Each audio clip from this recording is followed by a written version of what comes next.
Hi friends, வாங்க இன்றைக்கி ஒரு சிம்பிளான சுரக்காய் பொரியல் செய்கிறது எப்படின்னு பார்க்கலாம். அதுக்கு தேவையான பொருள்னு பார்த்தீங்கன்னா, சுரக்காவை குட்டி குட்டியாக கட் பண்ணி வச்சுக்கணும், வெங்காயம், கருவேப்பிலை. அதுக்கப்புறம் இதுக்கு நம்ம மிளகாத்தூள் போட்டு தான் செய்கிறோம்.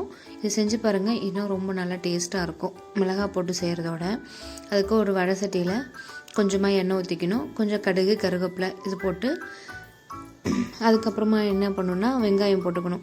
வெங்காயத்தை நல்லா தாளிச்சிக்கணும். தாளித்து விட்டதுக்கப்புறம் நல்லா வெங்காயம் வணங்கினதுக்கப்புறம் தான் நம்ம காய் போடணும். காய் நம்ம குட்டி குட்டி குட்டி பீஸாக கட் பண்ணி வச்சுருக்கோம்ல, அதையும் இதிலே போட்டுக்கணும்.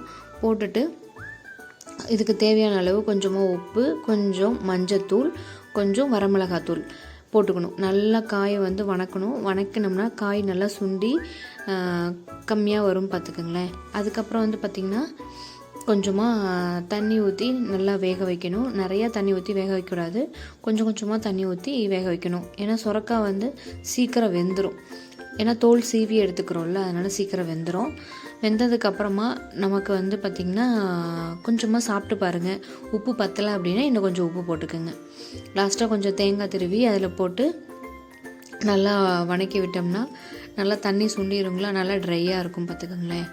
அதுக்கப்புறமா எடுத்து நமக்கு வெறும் சாப்பாடுலேயும் போட்டு பிசைஞ்சு சாப்பிட்லாம், இல்லை நம்ம சாம்பாரோடையும் சேர்த்து சாப்பிட்லாம். நீங்களும் செஞ்சு பார்த்துட்டு எப்படி இருக்குன்னு சொல்லுங்கள். உங்களுக்கு இந்த சேனல் பிடிச்சா லைக் பண்ணுங்கள் அண்ட் சப்ஸ்கிரைப் பண்ணுங்கள்.